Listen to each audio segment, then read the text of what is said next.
Guys, आज हम लोग डिस्कस करेंगे सेल मेम्ब्रेन और सेल ट्रांसपोर्ट के बारे में। तो ये वीडियो थोड़ा शॉर्ट रहेगा, हम कोशिश करेंगे जल्दी से जल्दी इसको ख़त्म करने की। तो पहला वाला क्या है आपका? पहला वाला है आपका सेल मेम्ब्रेन। तो सेल मेम्ब्रेन का फर्स्ट स्ट्रक्चर किसने मेंशन किया था? तो सेल मेम्ब्रेन का फर्स्ट स्ट्रक्चर मेंशन किया था सिंगर और निकोलसन ने 1972 में। फ्लूइड मोज़ेक मॉडल बोलते हैं इसको। क्या बोलते हैं इसको? Fluid mosaic model.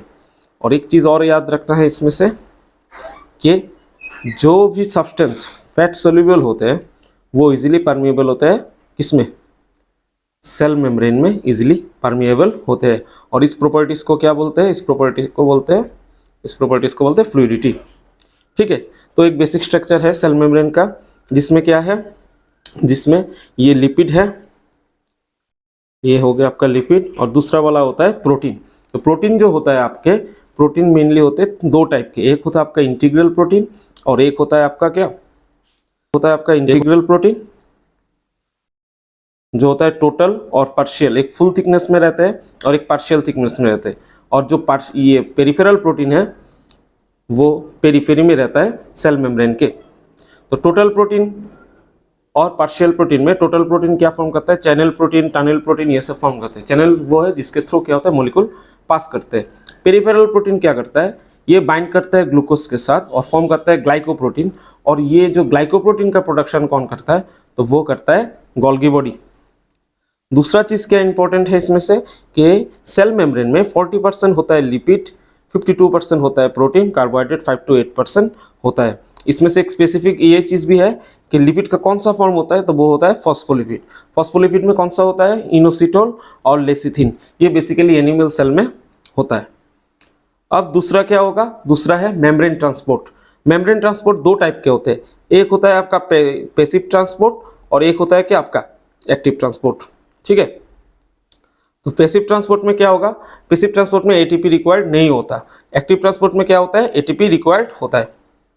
ठीक है, एक्टिव ट्रांसपोर्ट में एटीपी रिक्वायर्ड होता है। तो मेन क्या है पैसिव ट्रांसपोर्ट में? सिंपल डिफ्यूजन होता है आपका। सेकंड क्या होता है आपका? फैसिलिटेटेड डिफ्यूजन होता है।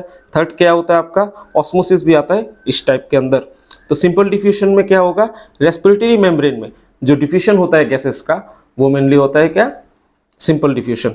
फैसिलिटेटेड डिफ्यूजन में कैरियर तो होता है लेकिन उसमें एटीपी की जरूरत नहीं होता है। जैसे पकड़ लीजिए आपका GLUT4 जो कैरियर प्रोटीन होता है वो ग्लूकोज का एब्जॉर्प्शन में हेल्प करता है। और एक चीज कौन सा होता है? एक्वापोरिन्स।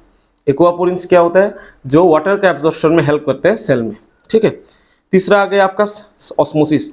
ऑस्मोसिस में क्या होता है? मेनली सोडियम होता है सॉल्यूट और सॉल्वेंट होता है वाटर। तो जहां पर सॉल्यूट होगा वाटर भी उसी तरफ मूव करेगा। तो मेनली इसमें क्या होगा? पकड़ लीजिए एक मेम्ब्रेन है, इस साइड में है क्या है? सोडियम है और इस साइड में लो कॉन्सेंट्रेशन ऑफ सोडियम है। तो वाटर का मूवमेंट लो टू हाई होगा। ठीक है, अब आते हैं हम अपना दूसरा टॉपिक जो है एक्टिव ट्रांसपोर्ट। एक्टिव ट्रांसपोर्ट में सबसे इंपॉर्टेंट क्या है? Primary transport. इसमें क्या होता है? सोडियम पोटेशियम पंप और proton pump. Sodium potassium pump में क्या होता है? सोडियम पोटेशियम पंप में पकड़ लीजिए ये आपका एक सेल मेम्ब्रेन है, उसमें दो टाइप के यूनिट होते हैं। किसका? प्रोटीन का। एक होता है अल्फा यूनिट, एक होता है आपका बीटा यूनिट। तो अल्फा यूनिट क्या करता है? सोडियम को, ये सेल का आउटर एरिया है और ये है आपका क्या? Inner area. तो सोडियम को बाहर निकालता है और पोटेशियम अंदर जाता है एक ही टाइम में। कितने रेशियो में होता है? 3:2 में। मतलब अगर 3 मॉलिक्यूल सोडियम बाहर गया तो क्या होगा? 2 मॉलिक्यूल पोटेशियम अंदर आएगा।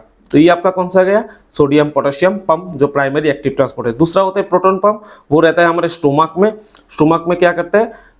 H+ आयन का सप्लाई करता है कौन? Proton pump. H+ आयन बहुत इंपॉर्टेंट होता है HCl सिक्रेशन के लिए। ठीक है, एक ड्रग लेते हैं हम लोग पेंटोप्राजोल करके, पेंटोप्राजोल क्या करता है? इस प्रोटोन पंप को इनहिबिट करता है जिसके चलते एसिड सिक्रेशन कम होता है और एसिडिटी कम हो जाता है। ठीक है, और ये आ गया हम लोगों का क्या? Secondary active transport. प्राइमरी था, अब सेकेंडरी। सेकेंडरी में दो होता है, SGLT1, SGLT2। ये दोनों ही ग्लूकोज का ट्रांसपोर्टर होता है। एक इंटेस्टाइन में रहता है जो ग्लूकोज को एब्जॉर्ब होने में हेल्प करते हैं, दूसरा रहता है किडनी में।